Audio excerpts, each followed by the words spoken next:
Bismillahirrahmanirrahim. Alhamdulillahi rabbil alamin.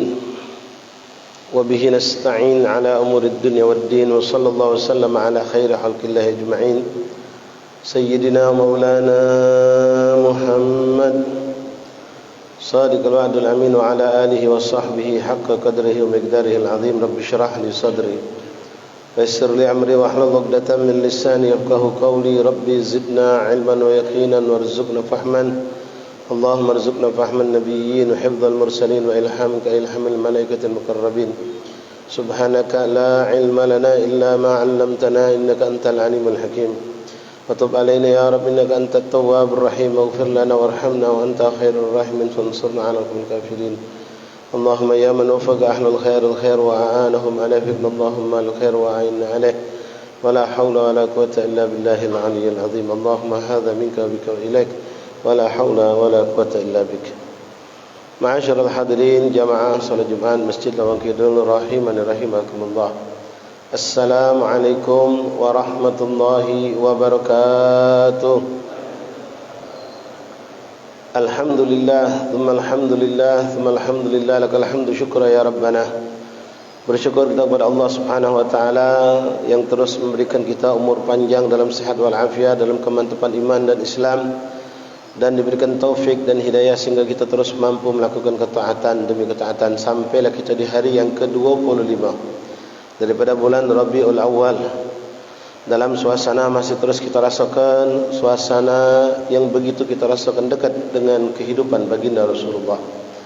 Dikarenakan di sana sini kita selalu diajak dan diingatkan tentang cerita-cerita tentang baginda Rasulullah. Dan ini adalah suatu nikmat yang teramat sangat besar, ikhwani rahimani rahimakumullah.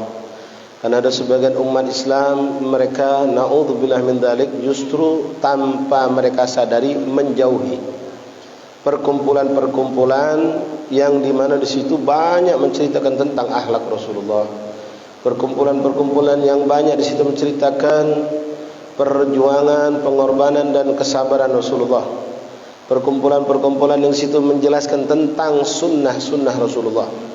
Cuma dengan lantaran perkumpulan itu dinamakan Maulid Nabi. Lalu mereka lari dengan dalih itu bid'ah. Sementara alhamdulillah Bapak hadirin, kita mencintai perkumpulan ini. Perkumpulan ini bahkan kita cari di mana. Karena disitulah kita rasakan begitu besar faedah yang kita dapatkan, dan terpenting adalah di situ kita lebih akan mencintai Rasulullah. Karena Bapak hadirin rahimani rahimakumullah, kita diperintahkan Allah untuk ngikut Nabi. Dan Nabi Muhammad itu uswatun hasanah. Yang ngomong ini Allah khaliqul makhluk kullah. Allah yang menciptakan seluruh makhluk ini. Allah yang telah mengatur segala bentuk aturan yang Allah bikin di muka bumi dan di langit dan di bumi ini. Dan Allah telah bikin aturan buat kita sebagai umat ini untuk mengikuti beliau Rasulullah. Bahkan Allah jadikan syarat untuk kita dapat cinta dari Allah dengan cara kita harus mengikut Nabi. Ini sering kita dengar disampaikan oleh guru-guru kita di hari-hari yang penuh berkah ini Maulid. Qul in kuntum tuhibbunallaha fattabi'uni yuhibbukumullah wa yaghfir lakum dzunubakum. Katakan kepada mereka wahai Muhammad, kalau kalian mengaku cinta kepada Allah, fattabi'uni, ikuti aku, kata Nabi. Allah yang nyuruh ngomong sama kita. Allah yang nyuruh ngomong kepada umat Nabi Muhammad. Bukan Nabi Muhammad macak-macak. Bukan egoisme. Bukan dia pengen ngetop, pengen dipeloi, pengen jadi pemimpin, tapi Allah yang nyuruh. Allah yang menyuruh memerintahkan fattabi'uni, ikuti aku, kata Rasulullah. Yuhibbukumullah, maka Allah akan cinta kepada kamu.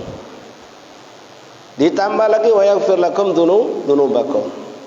Lalu dalam ayat lain yang sering kita dengar dari para qari, para ustaz, para ulama menyampaikan dalam Al-Quran Allah sendiri mengatakan laqad kana lakum fi rasulillahi uswatun hasanah. Rasulullah itu contoh yang terbaik sungguh. Ada pada diri dan begitu banyak ada pada diri Rasulullah SAW uswatun hasanah. Bahkan Allah yang menciptakan segala keindahan, ikhwani. Keindahan surga dengan segala penghuni surga dengan keindahan di dalamnya. Keindahan segala macam bentuk makhluk yang Allah ciptakan. Termasuklah keindahan yang paling indah itu adalah akhlak budi pekerti manusia. Akhlak budi pekerti para aulia, para solehin, para ulama yang kita saksikan, kita dengarkan begitu indah.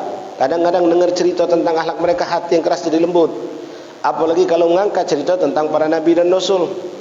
Nah sekarang Allah sendiri yang telah mengatakan wa innaka la'ala khuluqin azim. Allah yang menciptakan keindahan akhlak budi pekerti.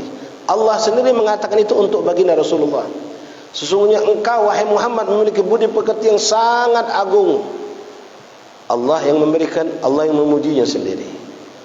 Wa hakadha ikhwan rahimakumullah. Kita rasakan benar kalau bapak-bapak memang juga sama seperti kami, rajin menghadiri Maulid Nabi. Katakanlah sudah dapat 5 atau 7 kali, apalagi bahkan banyak adik-adik kita yang muda-muda sampai dia sudah 25 hari, 25 majlis paling sedikit mereka ikuti Maulid Nabi. Itu mulai tumbuh pada diri kita ma'rifah kepada Rasulullah. Walaupun untuk mengenal hakikat kedudukan Nabi tidak ada yang tahu kecuali Allah. Tidak ada yang tahu tentang keagungan, kemuliaan, kesempurnaan milik Nabi Muhammad SAW kecuali hanya Allah. Tapi kita dikenalkan alhamdulillah oleh para guru-guru kita bagaimana itu Rasulullah, siapa itu Rasulullah. Karena dengan itulah Bapak kita akan muncul rasa cinta, pengen ketemu Nabi, pengen kumpul sama Rasulullah, yang mana ini semua dijanjikan oleh Rasulullah. Bahkan Rasulullah SAW diantaranya pernah mengatakan dari sekian banyak hadis. Contoh, Nabi mengatakan agrabukum bi manzilatan yaumal qiyamah aktsarukum salata alayya. Contoh lain, agrabukum bi manzilatan yaumal qiyamah ahsanukum khuluqa. Contoh lain, man ahya sunnati faqad ahabbani wa man ahabbani kana ma'i fil jannah. Ini iming-iming untuk dekat sama Nabi, untuk berjumpa Nabi, duduk dekat Nabi. Ini baru 3 dari sekian ratus atau bahkan ribuan daripada hadis yang seperti ini. Tadi yang pertama Nabi ngomong, yang paling dekat kedudukan kamu wahai umatku bersamaku kelak pada hari kiamat, yang paling banyak salawat kepadaku, kata Rasulullah sallallahu alaihi wasallam. Yang paling banyak bersalawat kepadaku, kata Rasulullah. Dalam hadis berikutnya yang kedua tadi kami sampaikan, Nabi mengatakan yang paling dekat kedudukan kalian kelak pada hari kiamat bersamaku adalah yang paling bagus akhlak di antara kalian. Tuh. Lalu yang ketiga yang saya sampaikan tadi, Nabi Muhammad mengatakan man ahya sunnati faqad ahabbani. Siapa yang menghidupkan sunnahku, maka itu orang cinta sama aku. Bukan kita ngaku-ngaku cinta, tapi Nabi Muhammad yang ngakui kita cinta. Faman ahabbani, siapa yang cinta kepadaku, kana ma'i fil jannah, maka itu orang akan bersamaku di surga, kata Rasulullah. Masih banyak lagi hadis-hadis yang menunjukkan kalau kita bakal bertemu Nabi, bakal kumpul sama Rasulullah. Dan ini yang diharapkan oleh semua kita, Pak. Kita berharap untuk bisa dekat sama Rasulullah. Semakin orang itu dekat, semakin banyak menjalankan sunnah Nabi, semakin banyak dia mencontoh akhlak Nabi, semakin dia banyak bersalawat kepada Rasulullah, maka dia akan dekat dengan Rasulullah. Ma'asyar ahbab rahimani rahimakumullah. Jadi kita sangat butuh, apalagi yang kita dengar di majelis maulid itu, Pak, kadang-kadang cerita-cerita yang sulit kita dapatkan di kitab. Apalagi kalau pelajaran agama sekolah anak kita udah katik cerita-cerita itu. Nah, sekarang di sini kesempatan yang penuh berkah ini, beberapa menit kami akan mencoba menceritakan beberapa cerita yang menjadi tolak ukur kita nanti. Cerita tentang apa? Cerita bagaimana hewan-hewan itu begitu mengenal Rasulullah. Hewan begitu mengenal Rasulullah, bahkan bukan cuma kenal sebagian, Pak, rindu sama Rasulullah, pengen dekat sama Rasulullah, tak pengen jauh dengan Nabi Muhammad SAW. Bahkan bukan hewan, kalau kita sering dengar cerita tentang jazak, potongan pohon kurma yang pernah dijadikan Nabi untuk bersandar, untuk berkhutbah, berceramah, ketika dia digeser, tak lagi dipakai, digantikan dengan mihrab, dengan mimbar yang cantik, nangis potongan kayu itu. Ngapa? Tak galak berpisah dengan Rasulullah, tak mau tugas dia diambil orang lain. Ini benda mati. Kalau hewan, benda yang masih bernyawa. Ini benda mati, tak mau dia, nangis. Cerita ini sering kita dengar tentang jazak, potongan kurma, batang kurma sudah mati, ditetak, dibentuklah persegi 4, tegak, mantap. dijadikanlah untuk Rasulullah bersandar kalau beliau berkhutbah, kalau beliau menyampaikan ceramah. Lama dia dipakai oleh Rasulullah. Orang tahunya benda mati, kita tahunya itu benda mati. Ternyata ini benda mati, ikhwan sekali ini untuk tolak ukur buat saya dan kita. Bagaimana kok benda mati punya perasaan rindu dan cinta sama Rasulullah dan tak kepengen jauh dari Nabi. Ketika ada seorang Najjari, seorang pandai kayu baru masuk Islam, lalu dia hadir di majlis Rasulullah, dia prihatin, sedih dia, ya Allah, alangkah sederhananya mimbar kau ya Rasulullah. Minta izin kalau boleh aku nak buatkan mimbar yang bagus buat kau untuk berkhutbah. Maka Rasul memandang ini suatu yang baik. Memang dia seorang Najjar, seorang pandai kayu. Silahkan kata Rasulullah, kalau kau memang tidak memberatkan kau, buatlah. Dibuatkannya, singkat cerita selesai. Gawaklah ke masjid Nabi. Begitu sudah datang di masjid Nabi, maka ditegakkanlah di tempat Nabi untuk berkhutbah. Kayu tadi tidak lagi dipakai. Kayu tadi tidak lagi dipakai jaza itu, Pak. Begitu Nabi baru tegak, terdengar belum mulai ceramah, terdengar rintihan tangisan. Ini hadisnya sahih, muttafaqun alaih, mutawatir. Yang meriwayatkan hadis ini bukan 1, 2, 3, 10, berpuluh bahkan beratus sahabat Nabi, karena mereka semua menyaksikan kejadian ini. Begitu Nabi tegak di mimbar yang baru, terdengar suara tangisan seperti rengekan anak kecil nangis. Nabi belum mulai ceramah stop, nyari sumber suara dari mana nih? Apa ada orang awak budak kecil nangis di masjid? Tak ada yang bawa budak kecil. Sahabat pun mendengar, subhanallah. Ini mukjizat yang luar biasa. Sahabat pun ikut mendengar suara itu. Mereka lihat semua, tak ada suara budak nangis. Akhirnya Rasul pun mendapatkan. Rasul dengan mukjizatnya memang dilebihkan Allah. Sahabat itu sudah dapat kelebihan, pacak dengan suara benda mati nangis sedengar mereka.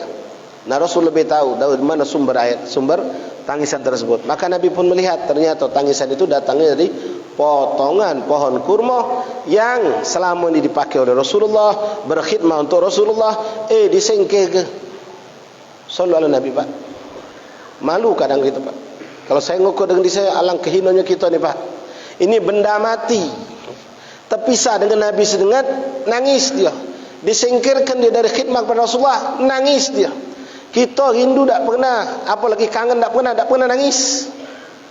Nyebut nama Nabi Muhammad setiap salat, assalamualaikum ayuhan nabi wa rahmatullahi wa barakatuh. Tak pernah kontak kita sama Nabi. Tak pernah kita ngasuh sedih. Tak pernah kita ngasuh ada kekurangan yang besar pada diri kita. Biasa baik. Bahkan hadir maulid, keluar maulid, itulah kita. Tak ada tambah rasa rindu kita pengen ketemu Rasulullah. Bahkan sampai kita tahan begadang malam bersalawat kalau baca mimpi Nabi. Tidak. Ini baru dipisah sedengat. Disingkirkan dia, digantikan dengan sama-sama benda mati. Tak gila, Pak. Nangis dia. Sampai Nabi harus mendekati dia. Didekati oleh Nabi, dipeluk oleh Nabi bagaikan meluk budak kecil. Diajak ngomong sama Rasulullah. Kayu itu, Pak. Ngapa kau nangis, kata Nabi? Curhat dia sama Nabi. Aku disingkirkan ya Rasulullah. Selama ini aku ni lah kau pakai untuk bertakir. Kenapa sekarang ada mimbar aku tak dipakai lagi? Aku tak galak. Dan aku tak kuat berpisah denganmu ya Rasulullah. Sallallahu alaihi Nabi Muhammad. Nabi pun mengepuknya, Pak. Ya Rasulullah, wahai jaza, kalau kau memang masih nak ku pakai kata Rasulullah. Tapi lambat laun kau bakal hancur. Kalau kau hancur kaget, kau paling jadi kayu bakar habis. Atau kalau kau mau, kata Rasulullah, kau tidak lagi kupakai, tapi ku mintakan kepada Allah agar engkau menjadi salah satu pohon yang tumbuh di syurganya Allah, berbuah dengan lebat, dan ahli syurga menikmati buah dari diri kau. Sallallahu alaihi Muhammad. Ini jaza pohon, Pak, benda mati. Tak punya hati, tak punya akal, tapi dia punya perasaan yang luar biasa. Dan dia pacak tahu yang mana yang lebih kekal, yang mana harus dia pilih. Kebersamaan yang lebih kekal adalah kebersamaan bersama Rasulullah di surga. Dalam riwayat jaza itu bertanya kepada engkau pun akan makan dari buah aku ya Rasulullah. Naam, kata Rasulullah. Kalau kau ditanam di pohon di surga, kau berbuah, aku pun dan ahli surga akan makan dari kau. Maka jaza memohon minta kepada Rasulullah, aku lebih milih untuk tumbuh di surga ya Rasulullah, dan berbuah, dan ahli surga menikmati buah dari aku. Sallallahu alaihi Muhammad. Ini pohon, Pak. Nah, hewan banyak diceritakan bagaimana mereka mengenal Rasulullah SAW. Kita mengenal sosok seorang sahabat Abdullah bin Mas'ud, termasuk al-mukthirina fil riwayah, termasuk sahabat yang paling banyak meriwayatkan hadis-hadis Rasulullah. Itu ada 7. Paling tinggi Abu Hurairah yang paling banyak, kemudian Sayyidatuna Aisyah radhiyallahu taala anha, termasuk dari situ Abdullah bin Umar, Abdullah bin Abbas, termasuk Abdullah bin Mas'ud ini.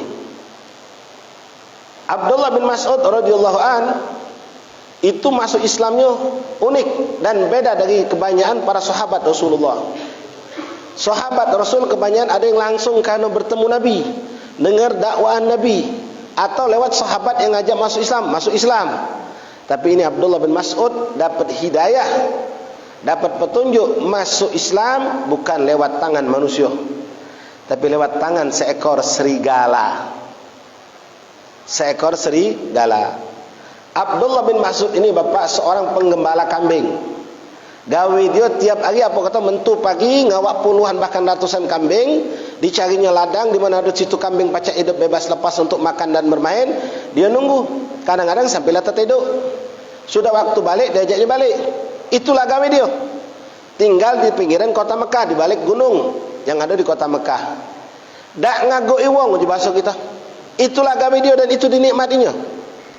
Beliau ini dengar kalau ada seorang yang bernama Muhammad di kota Mekah yang mengaku dirinya sebagai nabi, penutup dari seluruh nabi dan rasul, membawa kebenaran, membawa kabar yang hak, mengajak orang untuk beriman kepada Allah dan kepadanya. Abdullah bin Mas'ud dengar kabar ini lewat-lewat baik. Tak pula diagui je bahasa kita, Pak. Biasa dia tetap dengar dia itulah. Macam cak kita ni banyak zaman kita ni, Pak. Tahu ada maulid langgar sana, maulid masjid sana, maulid masjid situ, majlis sana maulid. Tahu banner terpampang dari WA lain lagi, tunjuk kawan tunjuk tahu lain lagi, undangan hilang, tapi lewat baik. Ceca dah tahu. Sibuk dengan aguan dia, sibuk dengan urusan dia. Sampailah suatu hari Abdullah bin Mas'ud ini ketika dia sedang mengembalakan kambing yang begitu banyak, di siang hari kecapean tertidur di bawah pohon dengan angin yang begitu kencang, nikmat tidurnya, Pak. Tiba-tiba tergagetkan, terbangun, tersentak. Ngapa? Nyengok kambingnya bucar bacing. Bucar bacing ketakutan. Ternyata ada serigala besar masuk ke perkumpulan kambing tadi untuk memangsa kambing miliknya. Dapat serigala ni. Sikok kambing yang agak kecil sudah dicokot.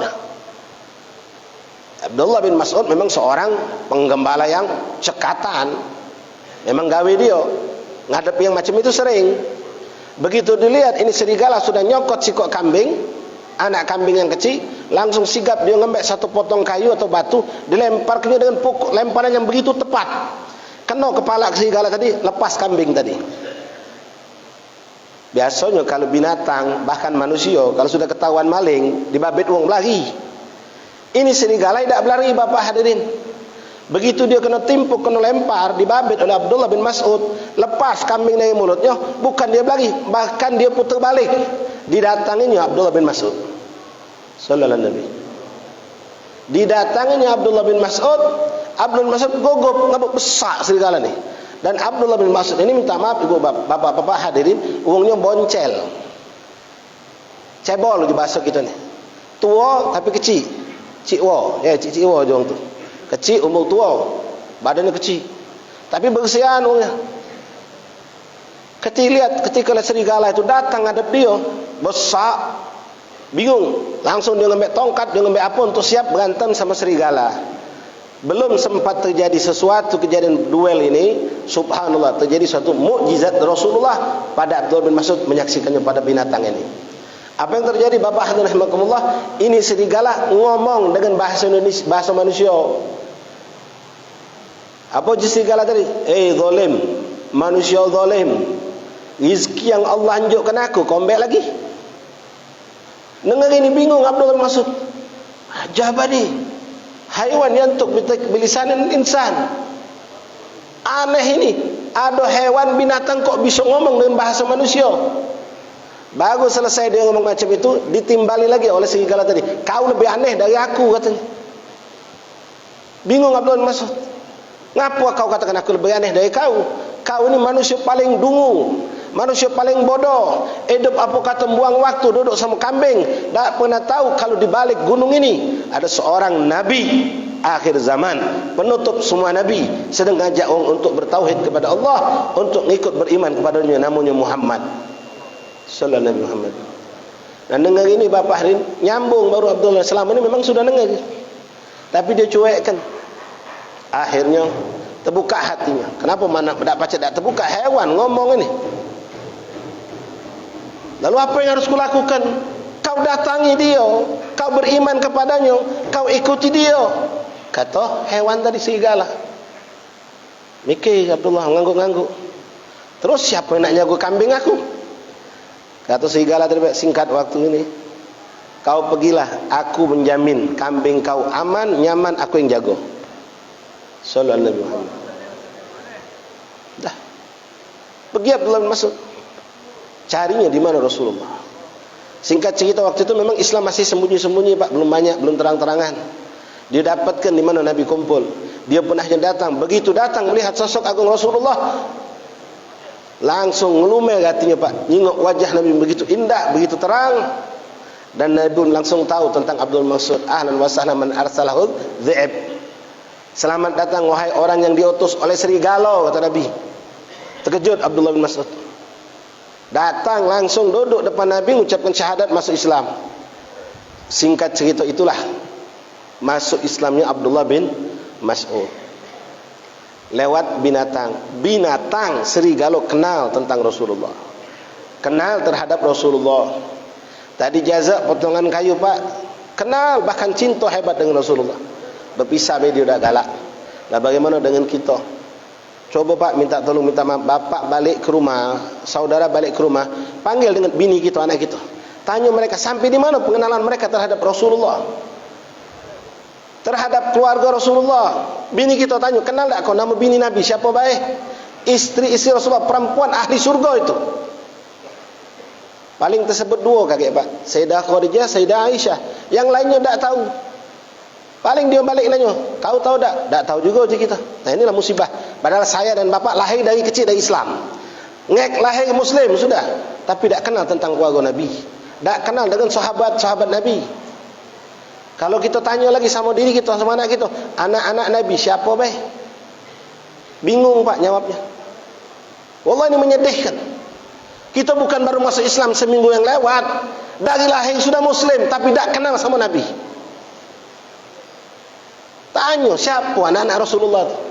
Bahkan ada orang ketika itu tanya siapa anak Nabi, siapa baik, balik bertanya, emang Rasulullah punya anak banyak? Setahu aku Sayyidah Fatimah. Tak pernah tahu tentang yang lain, tentang anak Rasulullah. Apalagi kalau kita cerita tanya tentang sahabat Rasulullah. Nah dengan adanya majlis maulud ini Pak, jangan haram ke diri kita tak hadir. Jangan angkuh, jangan sombong, jangan nak nyengok siapa penceramahnya. Hadiri duduk, dibacakan maulid Simtuduran, maulid Habsi, maulid Sarafal Ana, maulid Diba, maulid Berzanji. Paham tak paham duduk, pasti dapat berkah. Hati keras bisa lembut, minta hajat sama Allah, di saat itu digabulkan Allah. Yang terpenting kita pengen dapat penambahan cinta kita kepada Rasulullah, cinta kita kepada baginda Rasulullah.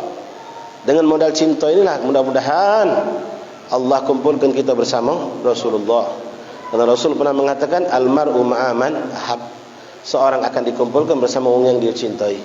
Kalau kita tak pernah dengar cerita tentang Rasulullah, apalagi cuma pikir kita urusan dunia, politik, segala macam urusannya, tak masuk cerita tentang Nabi, tak kenal tentang Nabi, mana kita nak kumpul dengan Rasulullah. Wallahu a'lam bissawab. Mari sekali lagi Bapak hadirin di mana ada acara maulid Nabi, hadiri. Bahkan jadikan bapak hadirin saudaraku, kamu jadi panitianya. Wallah tak bakal sia-sia. Keluarkan duit, keluarkan tenaga, keluarkan pikiran untuk acara maulid biar sukses. Perkara nak ngomong bid'ah kendaklah dia sana. Itu orang yang dimahrumkan Allah, diharamkan Allah, terhijab. Wong lagi Masya Allah berenang di lautan makrifat tentang Rasulullah, dia menjauh ke darat lagi jauh. Dengan modal cuma dengan dalih mengatakan maulid itu bid'ah. Wallahu a'lam bissawab. Mudah-mudahan Allah Subhanahu wa taala menambahkan cinta kita kepada Rasulullah, Allah tambahkan kerinduan kita kepada Rasulullah, dan Allah berikan kemampuan kepada kita untuk mencontoh, mentauladan bagi Rasulullah sallallahu alaihi wasallam dalam kehidupan kita, dalam ibadah kita, dalam segala gerak-gerik kita. Amin ya rabbal alamin. Bismillahirrahmanirrahim. Alhamdulillahirabbil alamin. Allahumma shalli wa sallim wa barik wa karim ala sayyidina Muhammad wa ala ali sayyidina Muhammad mustahil bi rahmatillah adala ma fi ilmillah salatan wa salaman da'iman bi dawmin kulli wa ala alihi wa sahbihi wa man wala. Allahumma ij'alna minal ladzina yastami'una al-qawla fa yattabi'una ahsana. Allahumma habbibna ilaik wa habbibna ila habibika Mustafa sallallahu alaihi wasallam. Allahumma qarribna ilaik wa qarribna ila habibika Mustafa sallallahu alaihi wasallam.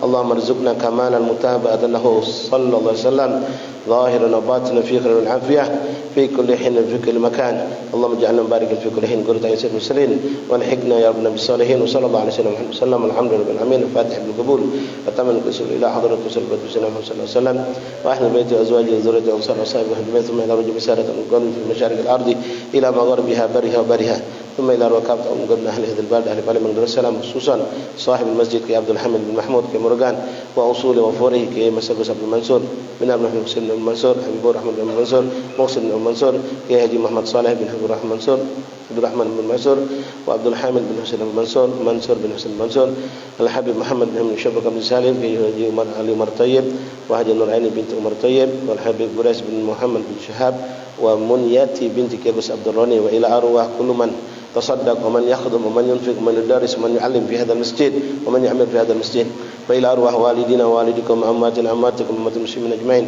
أن الله يتغشاهم برحمة وصل الجنة أن الله يدخل في قبورهم روحهم والريحان والبشار والأمل وفشة الرضوان أن يدعو علينا بركاتهم وأسرارهم أنوارهم الآخرة جالبة لكل خير دافعة لكل شر وإلى حضرة النبي.